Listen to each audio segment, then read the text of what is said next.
Hey guys, I'm Morthadon and we are back for Parasyte the Maxim episode 8. So, last time we met Uda, who is someone else that has their brain intact as a human with a parasite within them, took over like the chin and upper chest region kind of thing. He almost drowned, and the parasite, instead of going to the head, decided to take control of the mouth to save itself, extend the mouth out, which was really weird, but was able to breathe for him while he was sinking. So, pretty cool. I like having another character. I like how he can still be like fairly reliable despite being, because usually like the bigger guys in shows, and like the not like athletically fit looking guys are usually like the first ones to die, or they're not so useless. They're kind of there to be like, kind of like how Uda is, like where he has kind of like a weaker personality, but because he has the parasite in him, the parasite is able to kind of fight and help out and stuff like that. So it's very cool. We also learned that roughly 30% of Migi is distributed throughout his body, and I believe that's what's giving him his enhanced like eyesight, strength, and all that stuff.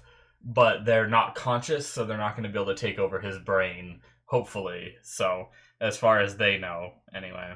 But yeah, Uda managed to take care of Shinichi's mother, and so now that part of the story is taken care of, which is, definitely rough for Shinichi, but at least he got, that closure too. She's not just out there anymore, right? And I think that's big for him. But he returned to school, and we had the one girl show up, right? And she like saw him and almost had like a love it at first sight, even though it's not first sight kind of thing. Kana, I think her name is. And was like, oh, he's here, and but then we also had I'm so bad at the names right now, guys. I apologize. I thought I knew it too. Satomi. We had Satomi like already approaching him and seeing him and everything, and I think she can see something is different, but will she accept the new look that he has and stuff like that? I'm not sure. So we'll have to watch the episode and find out. Alrighty, guys, we're gonna start here in 5, 4, 3, 2, 1, now.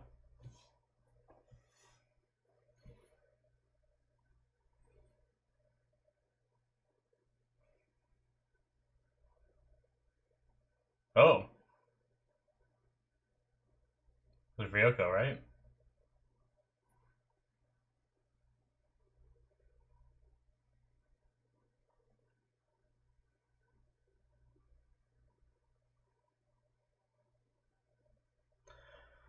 Ugh.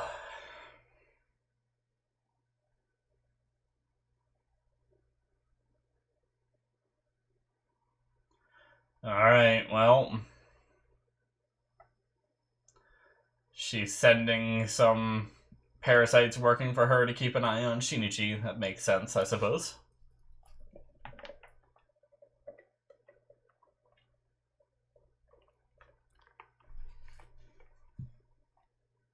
I wonder what she's gonna do with the baby once she gives birth. Will she actually raise it, or... I don't know.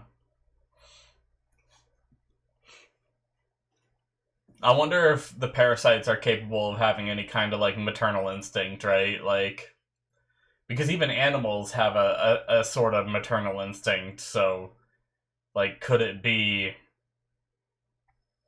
could she develop something like that where she actually cares for the kid rather than only herself, kind of thing?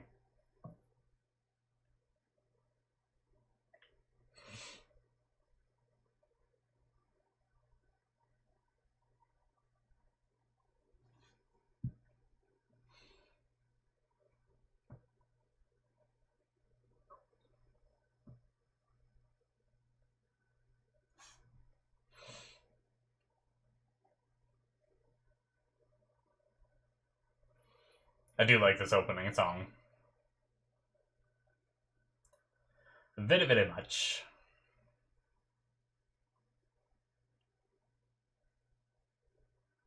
Oh, shit.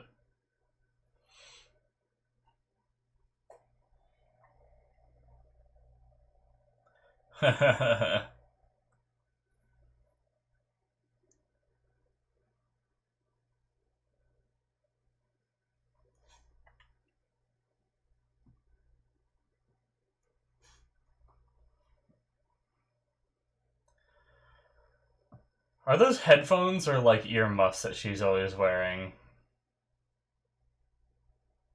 I think they're, like, earmuffs for the cold or something, right? They're all in, like, wintry sort of jackets, or most of them are, so...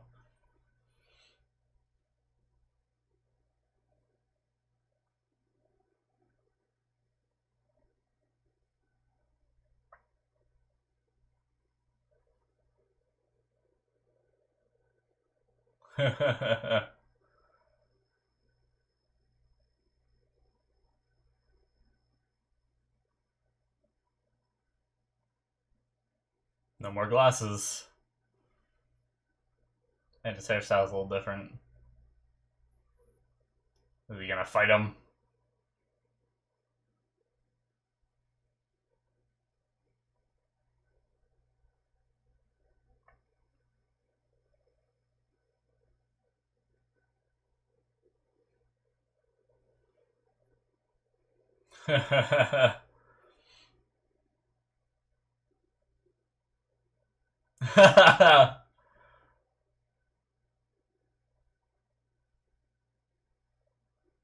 What a badass.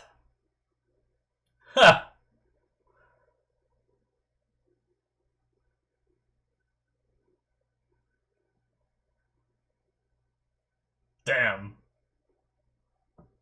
That's great.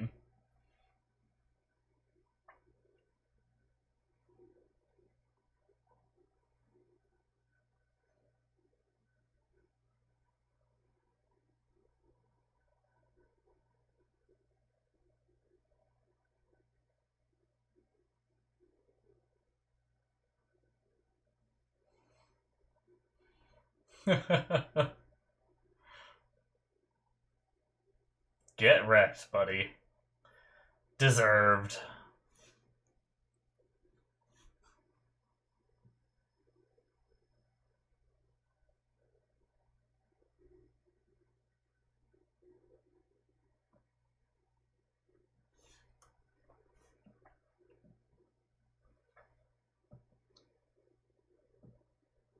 Hmm.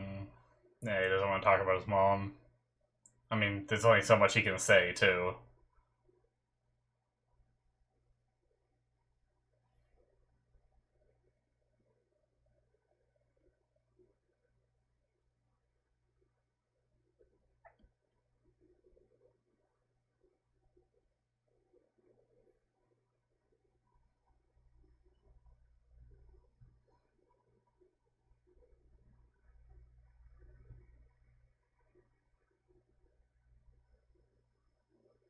He's got that kind of caring look on his face again.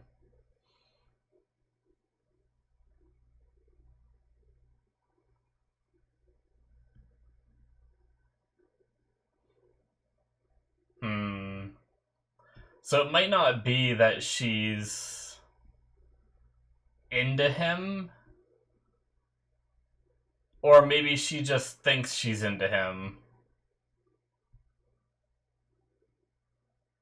Um, just because of the... Oh shit, his dad's not looking good.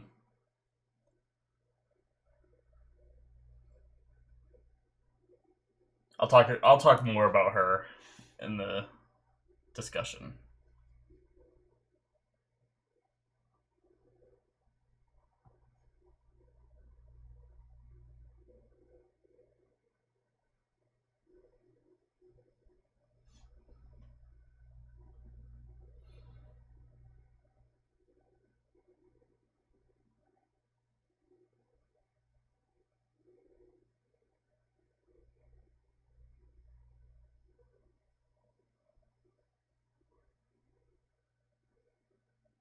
Hmm.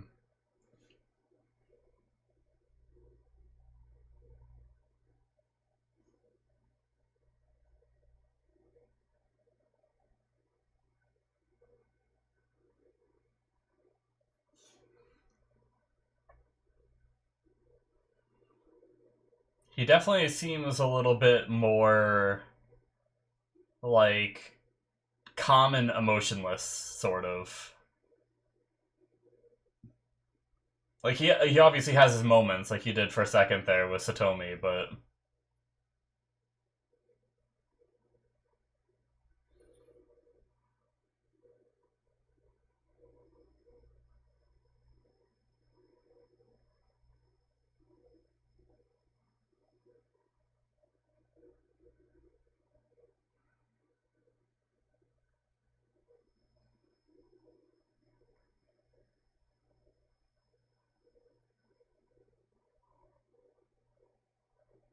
nope.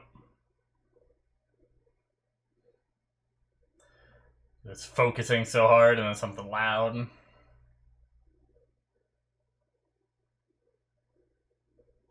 Is it the other Parasyte, maybe?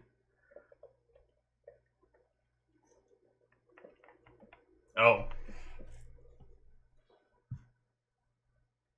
Oh, no. Fuck this show. I'm done.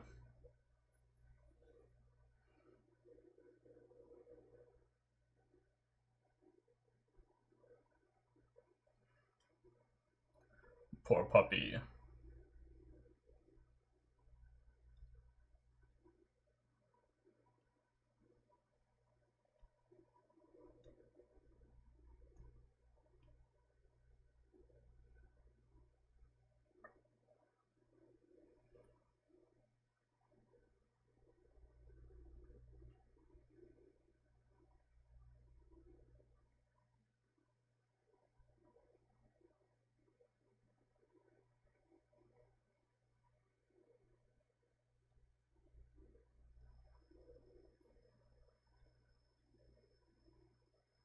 Hmm.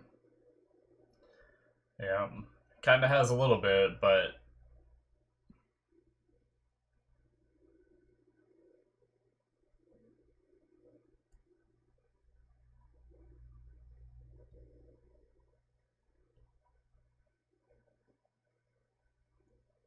he's thoroughly in the trash.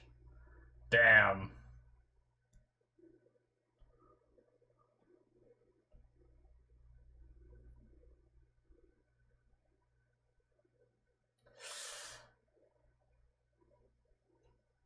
Yeah. He's not valuing death as much as he used to.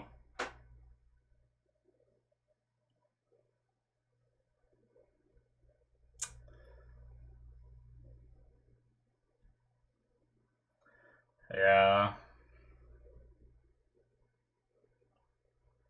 I love this background track. Yeah, his emotions have definitely changed.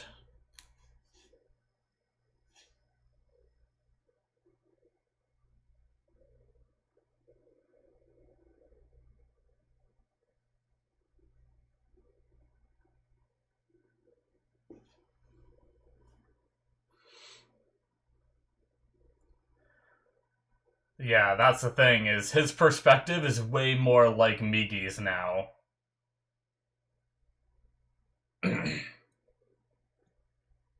Yo.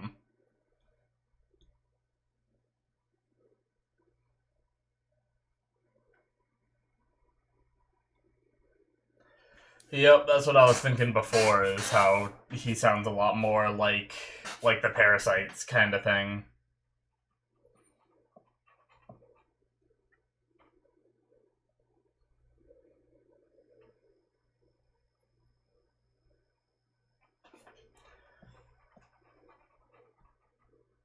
Man. It's almost like you're watching like a sociopath kind of thing, because sociopaths have a hard time understanding people's emotions and stuff like that, right?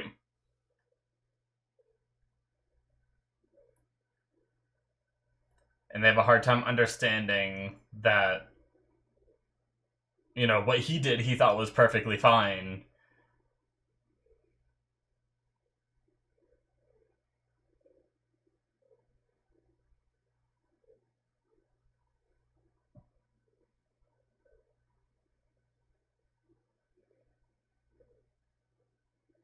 Hmm.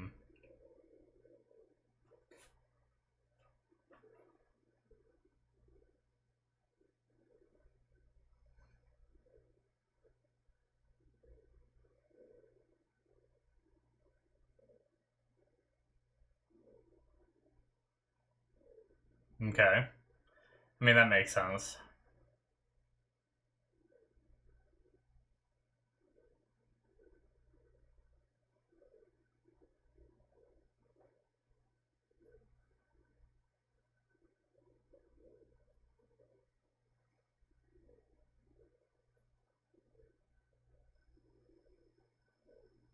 Oh, shit!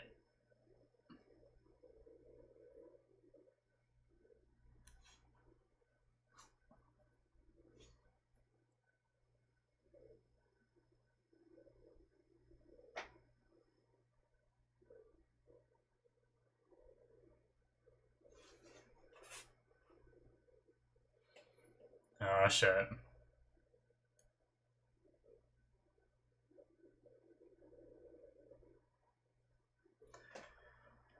They're gonna compete with each other.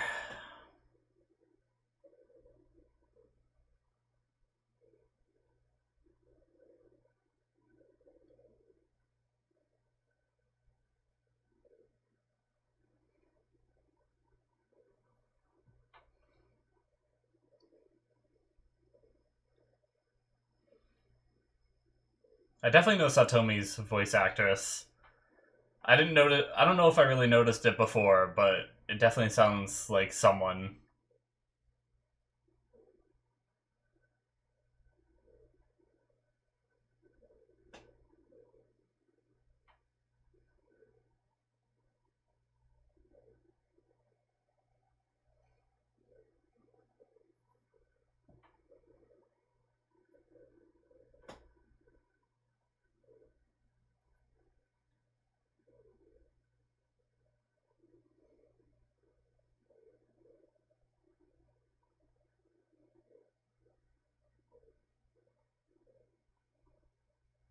Hmm.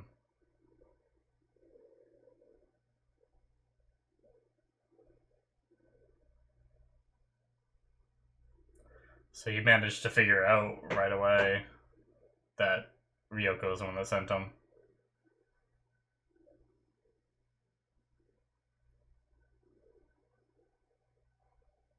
So, okay. So, what was he eating in the beginning of the episode then? Was it a human or was it just an animal? I don't think we got to see it.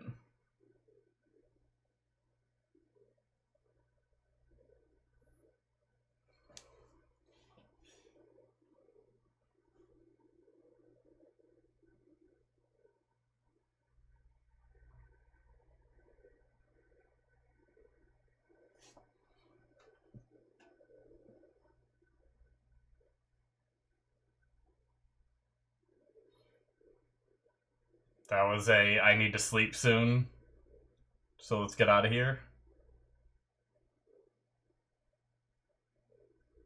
Yeah.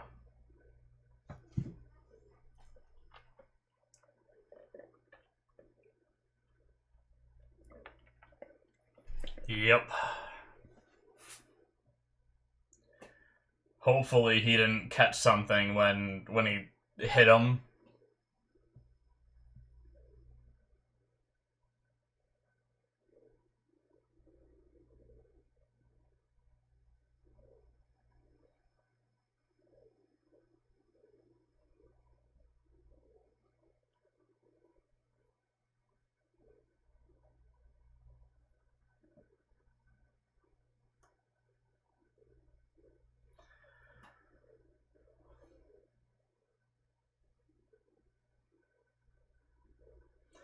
Yeah, I mean, I don't know. Shit.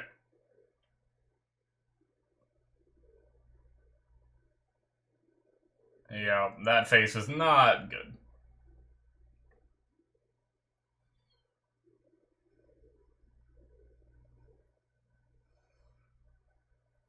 I have a superpower. Sense my soulmate. Yeah. See, that's what I kind of thought she was going to be thinking. Oh. She's sensing a different parasite.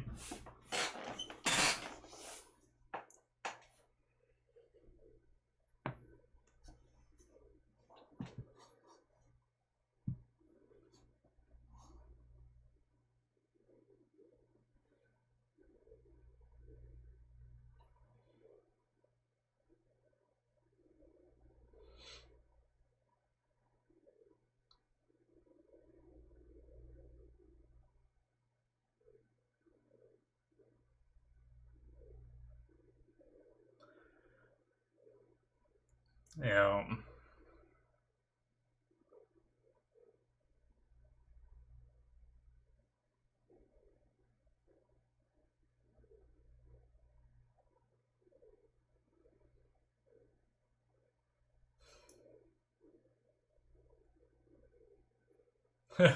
She must be so confused. Uh, Interesting. So yeah, he can sense it.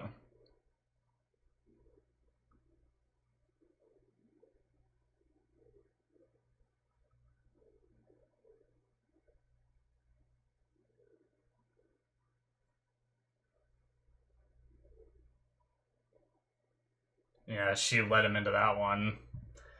What an ass.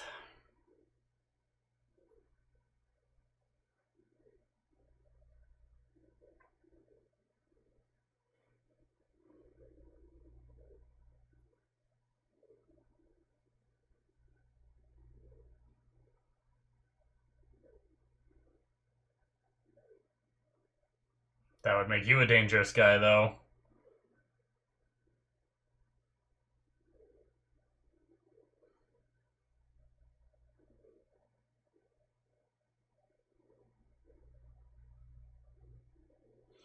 Yeah, one of these times she could sense one that just eats people and just run straight into his, not into his arms, because she won't be interested as soon as she sees him, but.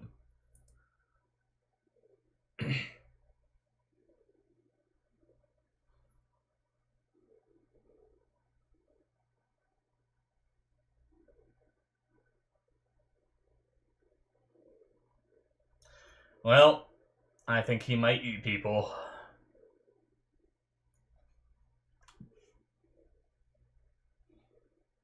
I can't imagine why else he'd approach a random stranger like that, right? I will go back to that scene in the beginning and see if we can tell if it's a person that he's eating.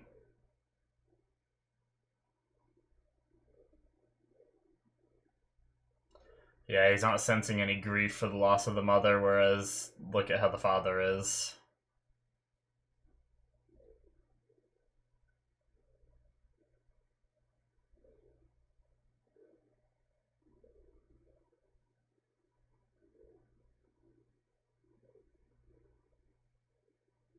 Hmm. Uh-oh. Yep.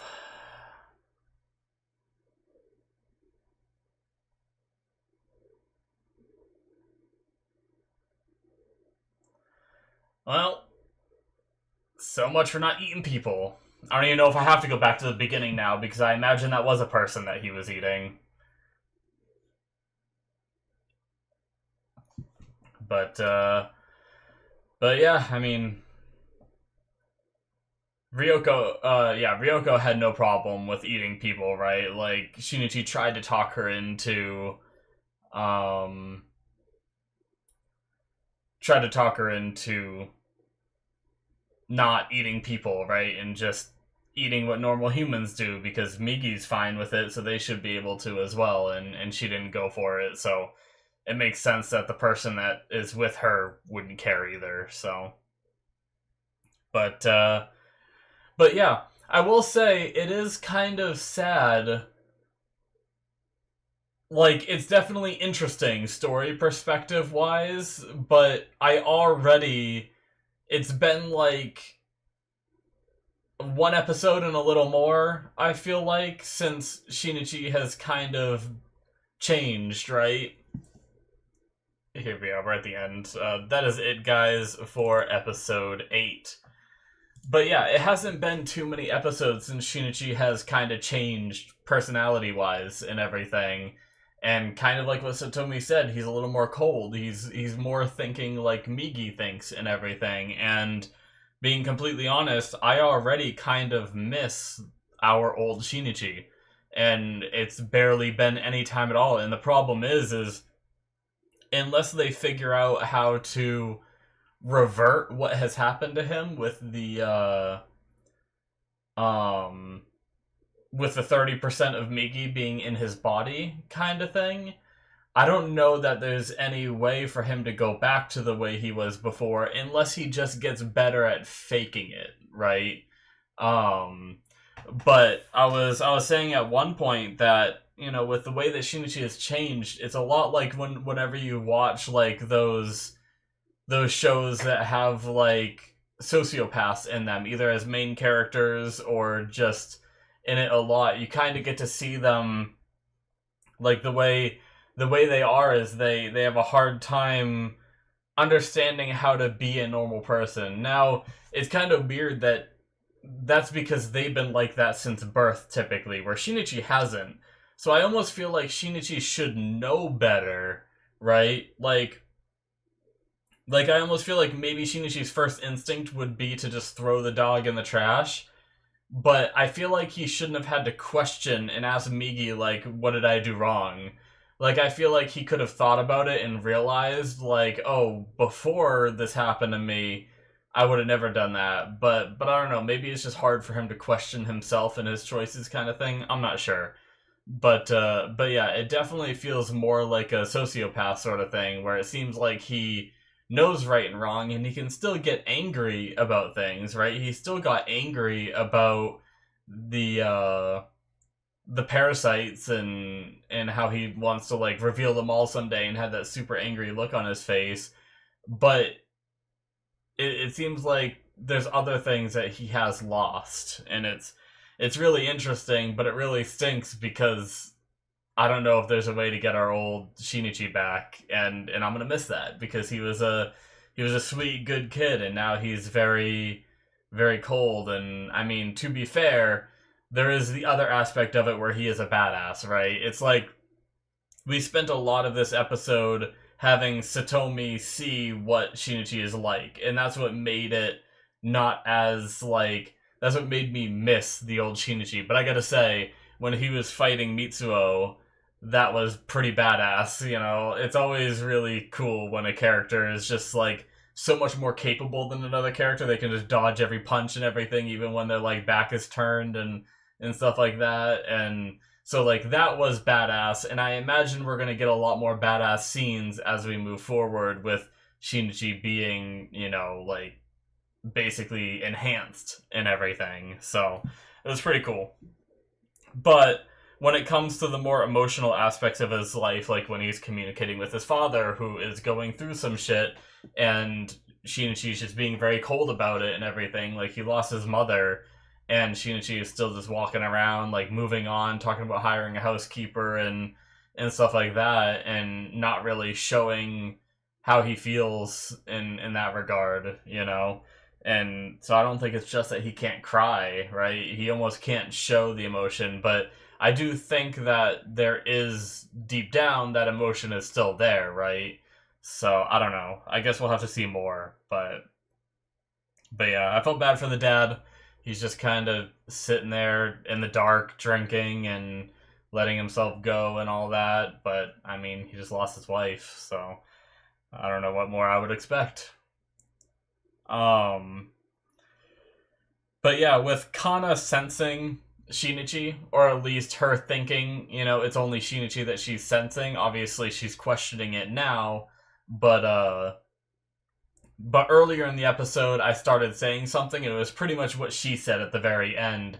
Is I imagine that she might not even really like him, but the fact that she can sense him might give her this feeling of like, oh, maybe this guy is the one I'm supposed to be with. And that's what I was thinking earlier, and then I wanted to talk about some other stuff that was happening, so I didn't go into detail. And then here at the end of the episode, she said, like, I have a superpower to be able to sense my soulmate, and it's kind of like what I was thinking is, I don't know that she could really like him, like, long term, but at least she thinks that because she can sense parasites that he's the one for her kind of thing. And I guess I can understand that. If you're getting like a weird feeling about only like one person in particular, you might explore different avenues and wonder why that is and stuff like that. So I came to the same conclusion she did, so it makes sense. But she pretty much came out and said, like, yeah, I'm not a good person. Like, you should stay away from people that sense that. And I mean, obviously it makes sense. He's mainly saying that to protect her, because like I said during the reaction, if she goes running towards that feeling and it's someone other than someone who's trying to keep a low profile sort of thing, then she's gonna run right into someone that just eats her, So right into an evil parasite. Um but yeah. So hopefully she takes it, but I don't know that she will. I guess we'll find out. I mean, she does have some stuff to think about with the fact that she ran into Hideo and didn't and thought it was Shinichi, and it's like, well, why would you do that? And obviously that made Hideo suspicious because it's like, I don't look anything like him, so why'd you suspect? And then he's like, you're very perceptive and stuff like that. So he's gonna be having his eye on her and Shinichi and all that, and obviously he's already lying about eating people, trying to get Shinichi to, let him off and try to coexist and stuff so that way he can watch him, but obviously that's not the case because we saw him eating someone at the end of the episode. Now the question is in the beginning of the episode, was he eating? Was it a... Because we see him like munching on something here.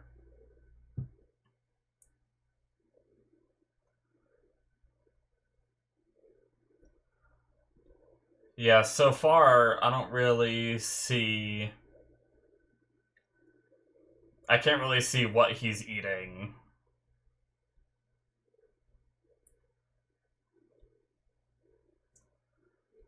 Yeah, I mean, really, we just see, like, some guts and stuff. So I don't really know what it was that he ate, but obviously by the end of the episode, he's eating people and he's full of shit, so... There was part of me that's like, well, if we are starting to have some parasites that are willing to just eat normal people food kind of thing, like, we shouldn't antagonize them into going against that because that could be something for the better, but obviously, antagonize all you want, Shinichi, because this guy is definitely a liar, so... But I wonder if we will, like, because so far we only really have evil parasites, and then the ones that are sort of good because they're inside people that's brains are intact as humans, kind of thing. Like Shinichi and Oda. I'm still waiting for one to show up that does only eat, like, people food and doesn't eat people, kind of thing. And I think that'll be really interesting because I'm curious of their, like, mental state, because obviously it seems like they have this prime directive to eat people. So how do they, like, get rid of that prime directive? I imagine it's just self-control kind of thing. Like, whenever you watch vampire shows, a lot of the times they'll have something where they will try not to eat people. They'll eat, like, chickens or suck the blood of, like, chickens or cows or something like that, or they'll use blood bags so that way they don't hurt people and stuff like that. So I mean, usually it's just a self-control. It's kind of like someone with an addiction, and you gotta try to resist the urge to smoke or drink or whatever the addiction is. So I wonder if it's just gonna be something like that, or will there be more to it? I don't know. So I'm wondering how long it'll take. I imagine there's gotta be someone at some point that we run into that is like that, right? And then, there's a whole thing where maybe you see them later and they've slipped up kind of thing, or I don't know. But, and then you have, like, that moral quandary of being like, well, I trusted you not to eat someone, and you did. How can I ever, and you're begging me that you'll never do it again, how am I able to trust you that you will never do it again? And that's, like, that is very common for a lot of shows to do, so. But yeah, this was a good episode. Like I said, I already miss old Shinichi. It really stinks that we've already lost him and everything. And I mean, I don't know. I wonder if it is possible to get that 30% of Migi out of his bloodstream and, and get him back to the way he was, but maybe not. So this might just be it. And that's too bad, because he seemed to be like a good kid, and he's still a good kid. It's not like he's going around killing innocent people or anything, but the relationships that he's trying to keep together that he had before might be really hard to keep together. And friggin' Kana, like messing with him with the girl that he likes, like pulling that shit, being like, "Hey, walk me to the station," you know, like as she's walking by, and she saw her and did it on purpose, and it's like, oh, so dirty, such a bitchy thing to do. Like, Kana definitely doesn't seem like a terrible person, but, and I mean, what she did doesn't constitute for a terrible person. Like, people do underhanded shit like that all the time, and it doesn't mean that she's a terrible person. She's just trying to drive a wedge between the guy that she thinks she likes anyway, and Satomi and everything, and there was already that wedge there, and now she just pushed it farther and wedged them apart even more. So, yeah. Anyway, very good episode. I'm looking forward to seeing more because I want to see how the story goes, but I know I said it several times already. Like, I almost don't want to watch more because I miss the old Shinichi. So, but I'm sure I'll enjoy whatever comes next regardless. But yeah, thank you guys so much. Make sure you hit that subscribe button if you enjoyed. Check out my Patreon if you want to see more content 2 episodes ahead of time on there through the early access tier as usual. All kinds of good stuff on there. Check it out. Link is in the description below, or it should be popping up on the screen. And I'll see you guys in my future reactions. Bye-bye.